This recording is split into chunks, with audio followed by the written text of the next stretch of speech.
सबसे पहले हमें एटमॉस्फेयर में समझना है। एटमॉस्फेयर क्या है? Chapter 4 air. Earth is covered from huge blanket of air.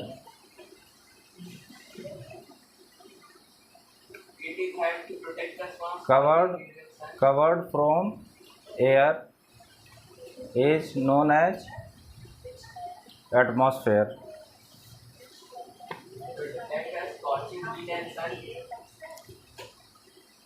और एटमॉस्फेयर ऑल लिविंग ऑर्गेनिज्म के लिए नेसेसरी है, इसेंशियल है। All living organisms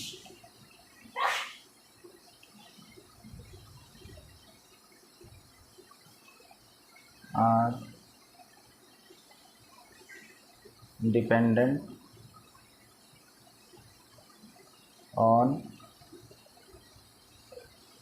air.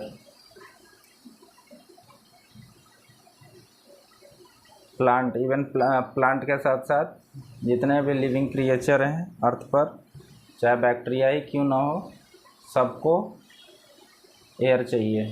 Air का विदाउट किसी का भी सर्वाइवल फिजिबल नहीं है। ठीक है।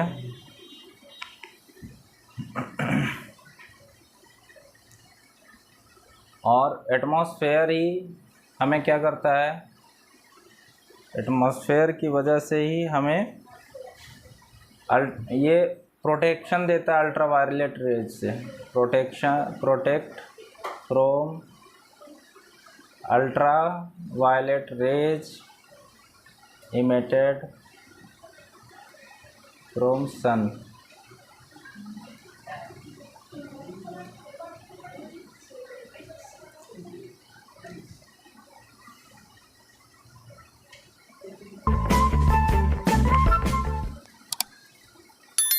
इसके अलावा भी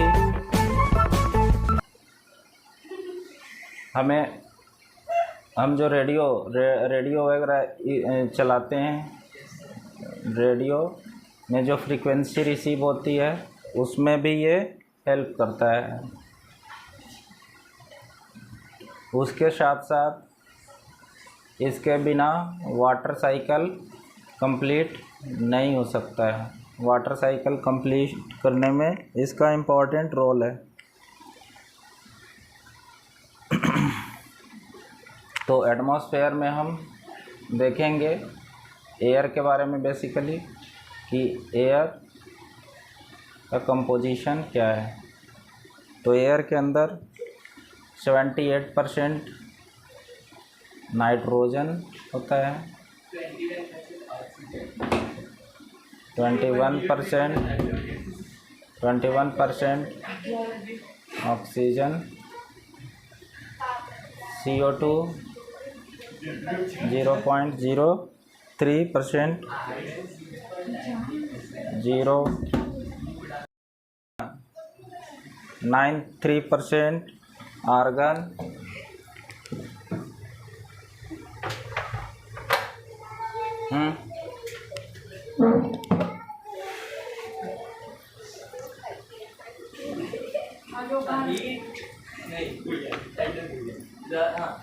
और बाकी आपका 0.04% बच जाता है। इसमें अदर गैसेस एंड डस्ट है। एटमॉस्फेयर में सबसे ज़्यादा अवेलेबल गैस, मोस्ट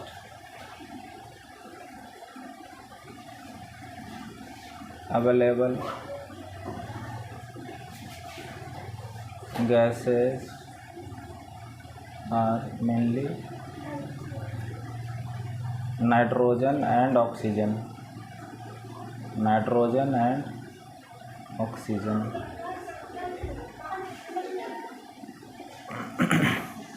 इसके अलावा हीलियम वगैरह भी पाया जाता है। Helium gas also found but in larger quantity, but in larger quantity, बहुत कम मात्रा में, in larger quantity। नाइट्रोजन जो है डायरेक्टली प्लांट भी नहीं लेते हैं, directly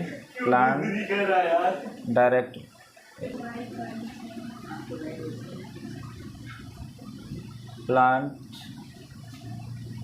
even plant cannot directly use it। Plant भी इसको डायरेक्टली यूज नहीं कर पाते हैं, ठीक है। प्लांट का रूट में बैक्टीरिया होता है, बैक्टीरिया का नाम क्या है? Rhizobium absorb nitrogen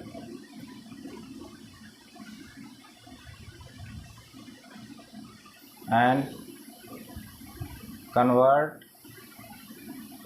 it, thereafter plant can use it। It means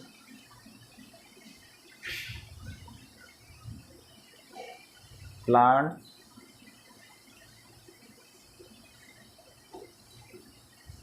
use complex form of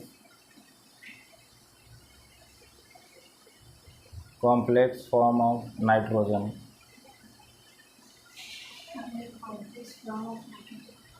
complex form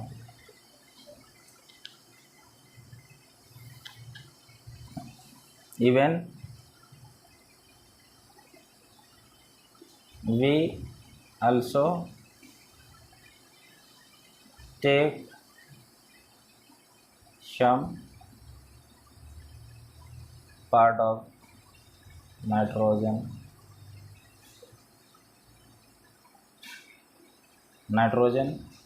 in lungs, but we exhale it।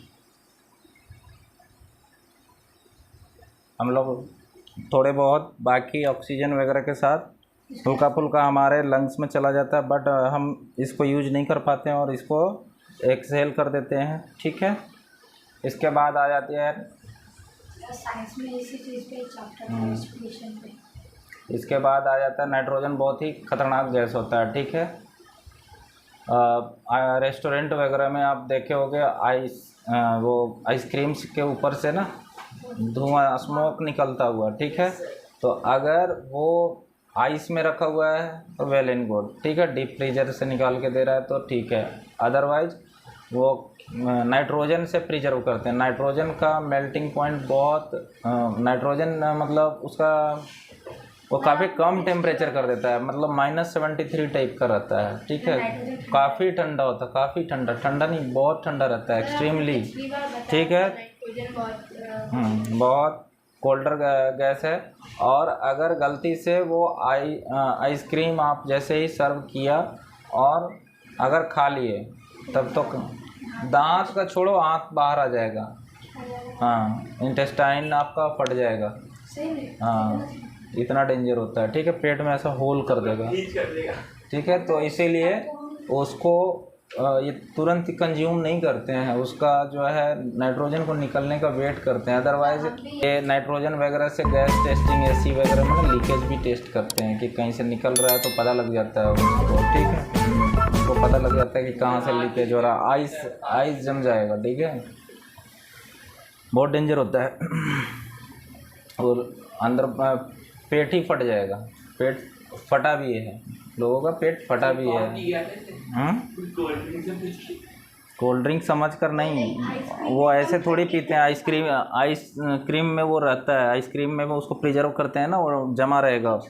तो जब निकालोगे आइसक्रीम ना तो स्मोक की तरह वो निकलना शुरू होगा, तो उसको निकलने के बाद थोड़ी देर बाद वो करते हैं, उसको यूज करते हैं। ओके, तो ऑक्सीजन, कुछ और रहता है। Okay, oxygen. इसके बाद ऑक्सीजन के बारे में हम चलते हैं। वहाँ से ही बना रहता है। Most plentiful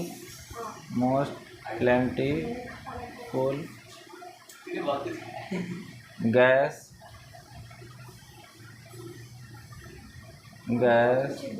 in air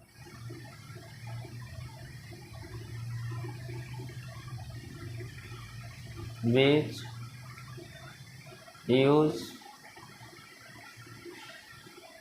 uses for breathing। जितने भी लिविंग ऑर्गेनिज्म हैं उनको ब्रीदिंग के लिए ऑक्सीजन चाहिए होता है। इवन प्लांट को भी नाइट में ऑक्सीजन की ज़रूरत पड़ जाती है। ठीक है। नाइट में, सुबह में नहीं ना।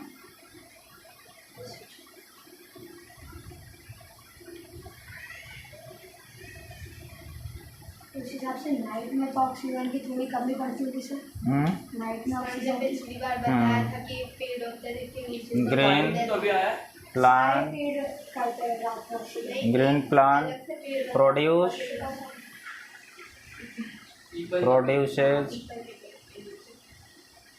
Produce the oxygen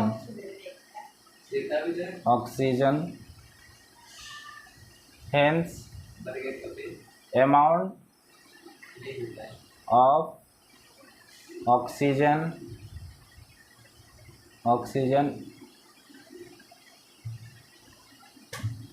remain constant।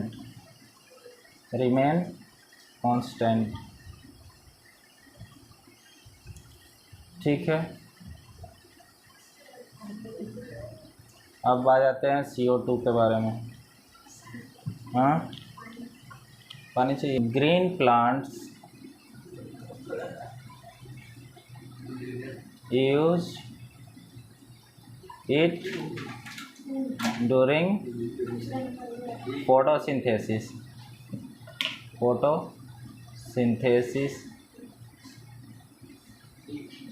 and convert it into glucose or carbohydrate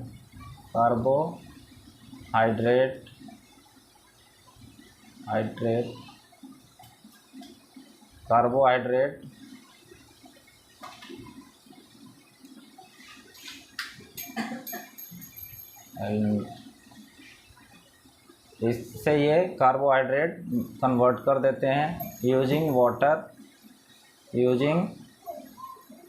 water. ठीक है। कार्बोहाइड्रेट का जो फॉर्मूला होता है C6H12, केमिकल फार्मूला ये है O6, और साथ में वाटर भी रिलीज होता है CO2 और H2O केमिकल रिएक्शन करके। ठीक है। और कार्बोहाइड्रेट प्रोड्यूस करते हैं। कार्बोहाइड्रेट के बारे में आपको पता ही है, कार्बोहाइड्रेट एनर्जी गिविंग सब्सटेंस है। कार्बोहाइड्रेट सोर्स ऑफ एनर्जी है, एनर्जी गिविंग सब्सटेंस। अब CO2 को बैलेंस, CO2 जो है ह्यूमन बीइंग के साथ और भी लिविंग क्रिएचर रिलीज करते हैं। लिविंग क्रिएचर रिलीज करते हैं। ठीक है, रिलीज करते हैं।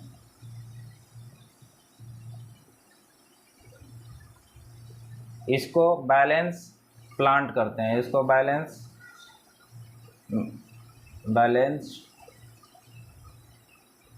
It by plants. इसको प्लांट्स जो है इसको बैलेंस कर देते हैं, ठीक है। लेकिन अभी क्या हो रहा है, इंडस्ट्री वगैरह काफ़ी CO2 प्रोड्यूस करता है। इंडस्ट्रीज़, बड़े बड़े इंडस्ट्रीज़ हो गए, इंडस्ट्री हो गया, उसके बाद जितने भी मोटर व्हीकल हैं, मोटर व्हीकल, माइनिंग वगैरह में भी प्रोड्यूस होता है, ठीक है। तो इस तरीके से ये जो है बैलेंस ख़राब कर दे रहा है। ये जो है एक्स्ट्रा जो रिलीज हो रहा है, ये एक्स्ट्रा रिलीज जो कर रहा है ह्यूमन एक्टिविटी की वजह से, जो एक्स्ट्रा रिलीज हो रहा है CO2, वो डिस्टर्ब कर रहा है। और प्लांट हम क्या कर रहे हैं, प्लांट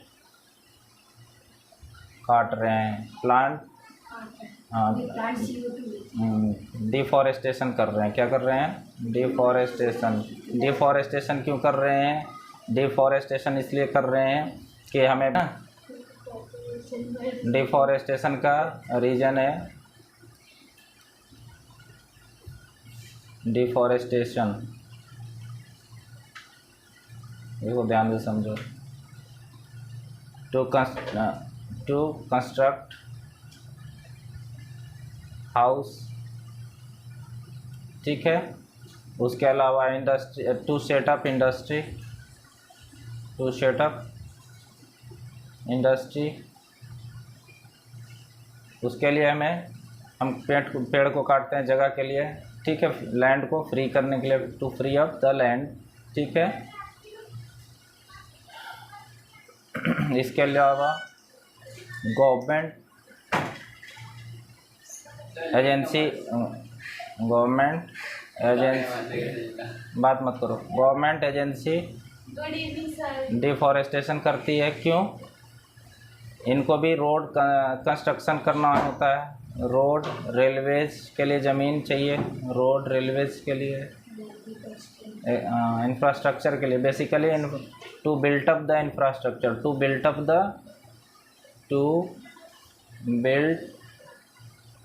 द इंफ्रास्ट्रक्चर, ठीक है। उसके अलावा इसका कटिंग का पर्पस फायरवुड के लिए होता है, लकड़ी के लिए, है ना।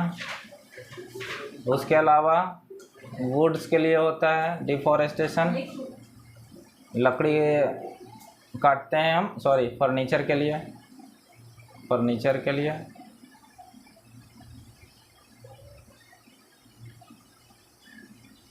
इसके अलावा डिफॉरेस्टेशन और किससे करते हैं, चलो इतना पॉइंट काफ़ी है।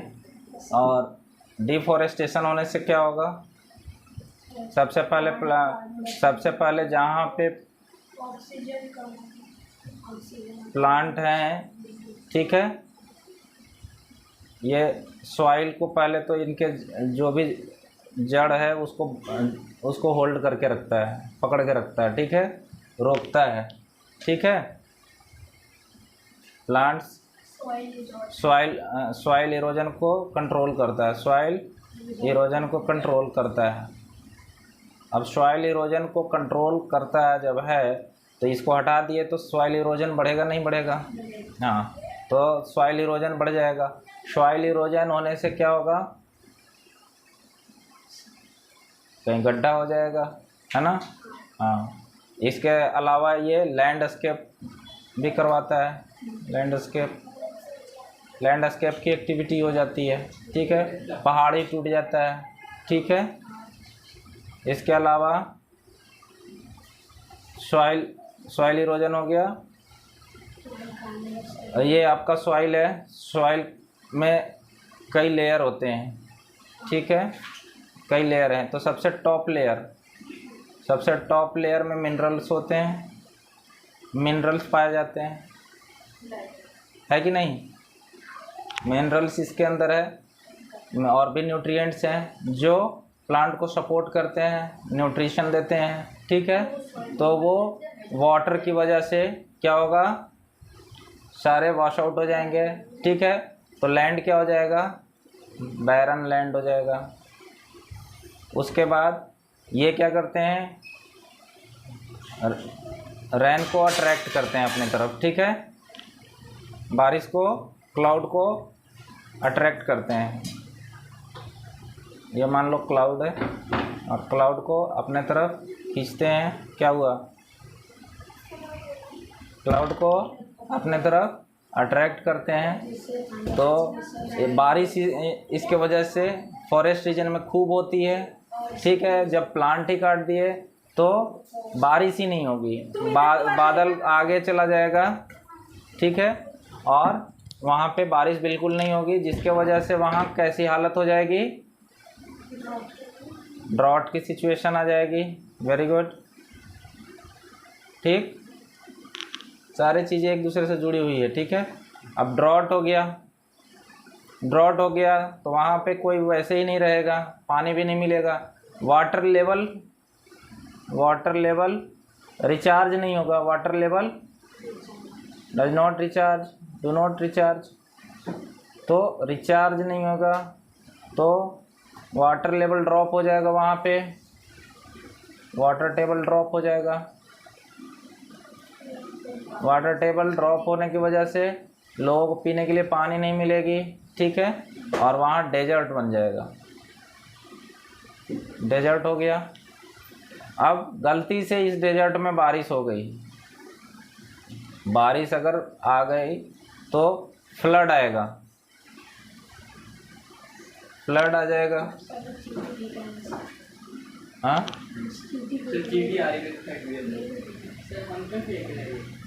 डेजर्ट जो है वो फ्लड अगर उसमें आ जाती है तो सॉइल इरोजन बड़े पैमाने पर हो जाएगा, ठीक है,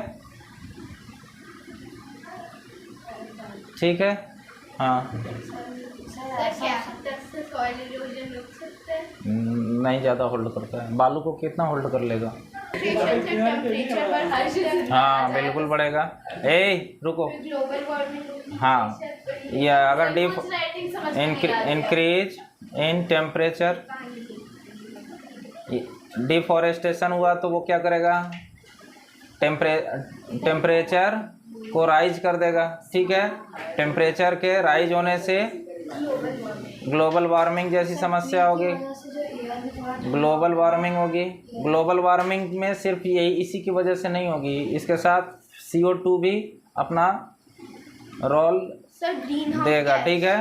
तो ग्रीन हाउस गैस CO2 ही है, ठीक है, ये इसी को बोलते हैं ग्रीन हाउस गैस, ठीक है, ग्रीन हाउस गैस। और green house gas green house effect देता है, इसमें प्रॉपर्टी क्या होती है, ये CO2 को एब्जॉर्ब करता है, CO2 को एब्जॉर्ब करता है, सॉरी, CO2 जो है टेम्परेचर को ट्रैप करता है, टेम्परेचर को रोक लेता है, तो टेम्परेचर को रोकता है, जिसके वजह से अगर इस रूम में आप चारों तरफ से बंद कर लो तो ऑक्सीजन जब आप पूरा यूज कर लोगे तो रूम ऑटोमेटिक धीरे धीरे गर्म होना शुरू हो जाएगा, ठीक है। और अगर आप CO2 आपका रूम में भर गया, ठीक है, और ऑक्सीजन चाहिए उसके बाद, तो जो ऑक्सीजन थोड़ी बहुत बचा भी होगा तो वो लास्ट में ना कार्बन मोनोऑक्साइड में भी कन्वर्ट हो जाएगा, ठीक है। कार्बन मोनोऑक्साइड अगर बन गया तो क्या होगा, दम घुट जाएगा, सोए हो तो सोए ही रह जाओगे, बेहोश हो जाओगे, ठीक है। और मतलब हाँ, तो इसीलिए अक्सर ये हिली रीजन में ऐसी घटना देखने को मिलती है कि वहाँ आइस गिरता रहता है, ठीक है, ठीक है। अब उसके वजह से लोग क्या करते हैं, रूम बंद भी कर लेते हैं। वहाँ के लोगों को मालूम है, जो नहीं मालूम है, जो वहाँ गलती से चला गया तो वो ठंड की वजह से क्या करेगा, पूरा रूम पैक कर लेगा और अंदर रूम को गर्म करने के लिए हीटर यूज करेगा। हीटर ब्लोअर भी नहीं यूज करते हैं, वहाँ अंगीठी यूज करते हैं, ठीक है। आजकल इलेक्ट्रिक वाले हीटर आ गए हैं तो वो यूज करते हैं, तो उसके वजह से ऑक्सीजन जो रूम में है वो सारा कंज्यूम हो जाएगा। कंज्यूम होने के बाद उसको सांस लेने में दिक्कत आएगी और वो सोया है तो सोया ही रह जाएगा, ठीक है, डेड। एक जो प्लांट चलो टॉपिक से हम डेविएट हो जाएंगे, ज़्यादा ये आगे जाएंगे तो डिफॉरेस्टेशन होने की से काफ़ी सारे समस्याएं होती है, तो इसीलिए हमें प्लांट लगाना चाहिए, ना कि उसको काटना है। अगर एक काटेंगे तो 10 लगाना चाहिए, क्योंकि वो हमें अर्थ को हेल्दी बनाने में हेल्प करती है। ठीक है, ये लंग्स हैं। ठीक है, प्लांट यहाँ जो है अर्थ का लंग्स कहे जाते हैं।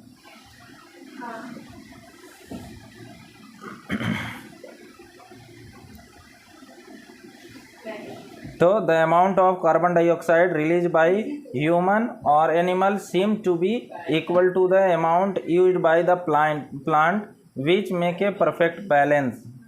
However the balance is upset by burning fuel. अभी हमने बता दिया अब कि फ्यूल का बर्निंग करने से इंडस्ट्री वगैरह से जो CO2 निकलते हैं, ठीक है, रिफाइनरी वगैरह से भी काफ़ी पॉल्यूशन होता है, तो ये डिस्टर्ब कर रहे हैं बैलेंस को। ठीक है, और हर दिन billion of ton CO2 billion of ton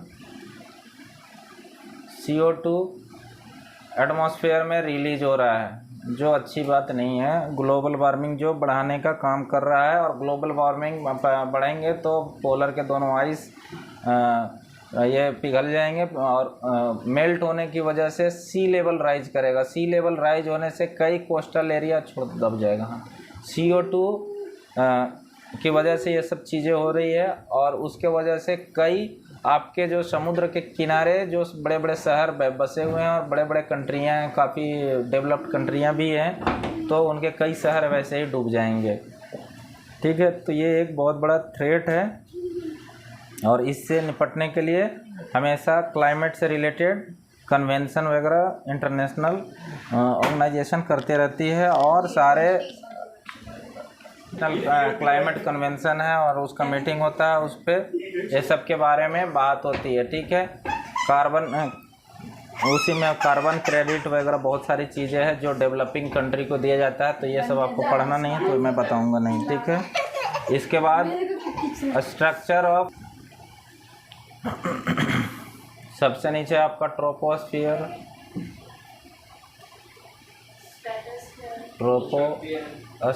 है, उसके बाद स्ट्रेटोस्फियर,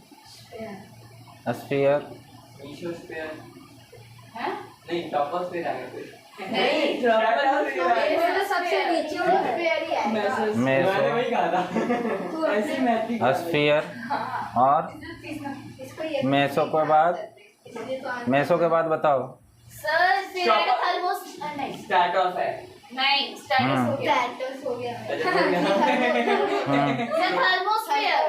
थर्मोस्फियर। सर आपने 6 लाइन्स क्यों बनाई? थर्मोस्फियर। लेयर सफाई भी होता है। एक्सोस्फीयर, एक एक्सोस्फीयर और एक्सोस्फियर। ट्रोपोस्फियर,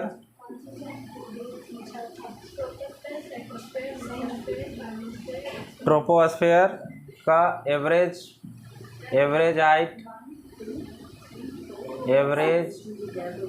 हाइट 13 किलोमीटर है।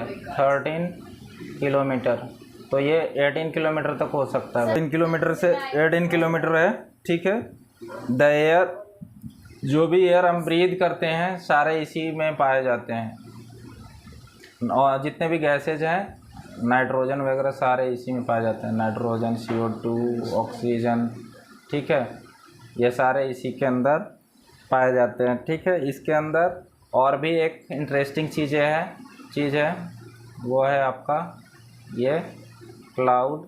ठीक है, तो क्लाउड इसी स्फीयर में पाया जाता है। ठीक है, रेनफॉल की एक्टिविटी, स्टॉर्म हीलिंग वगैरह सारे इसी में होते हैं। Rainfall,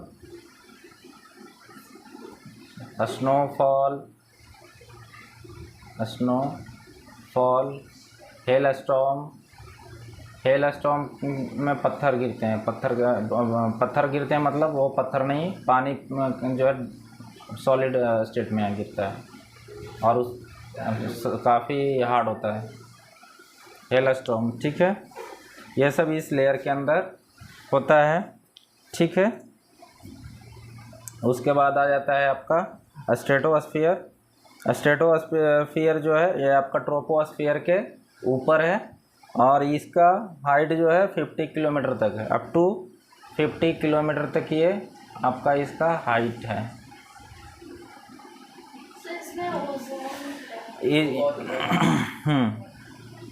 this layer is free from cloud, इसलिए जो जहाज़ वगैरह होती है ये इस लेयर में फ्लाई करती है, ठीक है। ये एरोप्लेन इसमें उड़ेगी क्योंकि बादल के वजह से उसको विजिबिलिटी का प्रॉब्लम आता है, ठीक है। इसमें ओजोन पाया जाता है, इसका इम्पोर्टेंट फीचर्स में ओजोन आता है, ओजोन। और ओजोन का केमिकल फार्मूला होता है O3, ऑक्सीजन का अनदर फॉर्म है, ठीक है। ऑक्सीजन का ये आइसोटोप है। और ये ओजोन क्या करता है, यूवी से प्रोटेक्शन देता है, यूवी रे से प्रोटेक्ट करता है हमें, प्रोटेक्ट फ्रॉम यूवी रेज, ठीक है। उसके बाद हम चलते हैं मेसोस्फीयर के अंदर। तो ये मेसोस्फीयर जो है ये नीचे से आपका थर्ड लेयर है और स्ट्रेटोस्फीयर के ऊपर है, ठीक है। ये आपका अप टू 80 किलोमीटर के हाइट तक पाया जाएगा। तो 80 ऐसे ध्यान रखो, 80 किलोमीटर तक मेसोस्फीयर पाया जाता है, ठीक है। इसमें हाँ, इसके अंदर मेटियोराइट्स बर्न होते हैं, इसको ऐसे मेटियोराइट्स बना देते हैं ना, थोड़ा लगेगा वैसे। मेटियोराइट्स बर्न होते हैं।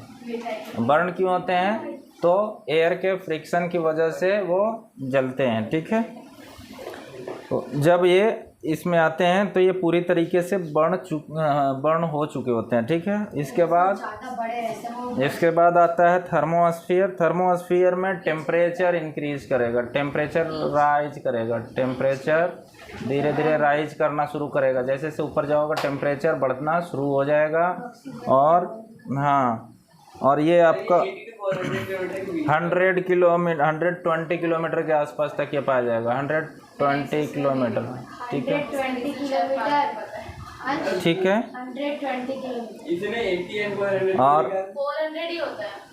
ये एक जगह जगह पे डिपेंड करेगा, कहीं पे 100 एवरेज हाइट 120 समझ लो, ठीक है। कहीं 200 किलोमीटर भी हो सकता है, कहीं 300 किलोमीटर भी हो सकता है, वो एक रेंज दिया हुआ है, स्पेसिफिक नहीं है।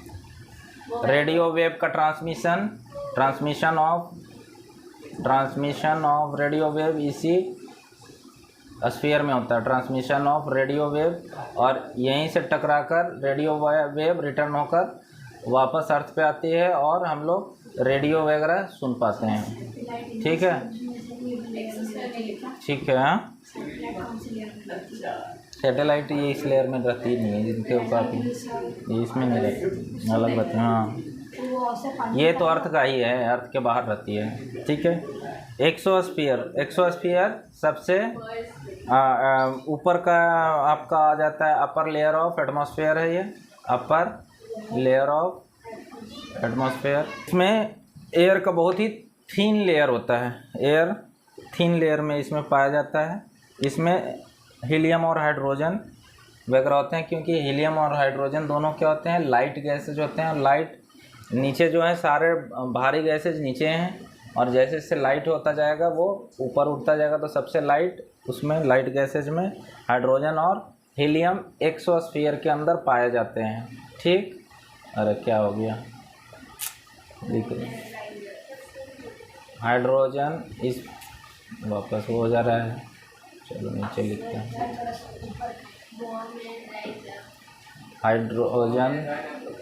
हाइड्रोजन का केमिकल फार्मूला क्या होता है, H2 होता है। और हीलियम का क्या होता है केमिकल फार्मूला, का पता ही नहीं होगा, मैं बताऊंगा ना, He, ठीक है। He हीलियम का है, तुम्हारे लिए ये सब इम्पोर्टेंट है, ठीक है, उसमें पूछ सकता है। हीलियम एक इनर्ट गैस है। हीलियम क्या है? हीलियम एक इनर्ट गैस है। ठीक है, ये किसी भी गैस के साथ रिएक्शन नहीं करता है। हीलियम अकेला रहने वाला गैस है। ठीक है, हीलियम होता है आर्गन होता है, ये किसी भी गैस के साथ रिएक्शन नहीं करते हैं।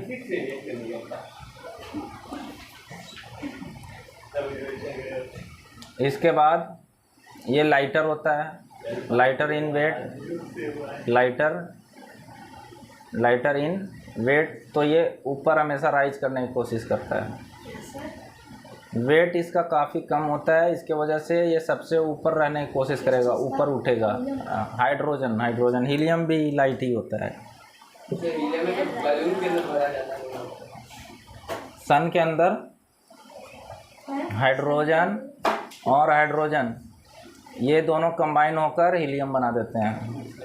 ठीक है, ये दोनों कंबाइन होकर हीलियम बनाते रहते हैं। ठीक है, और tremendous amount of energy release होता है, हीट रिलीज होता है जो हम लोग फील करते हैं। ठीक है, और रेज रिलीज होता है।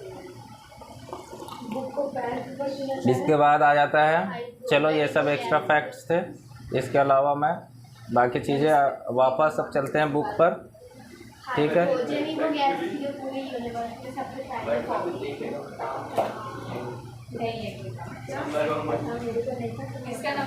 Yes, hydrogen is the gas which form first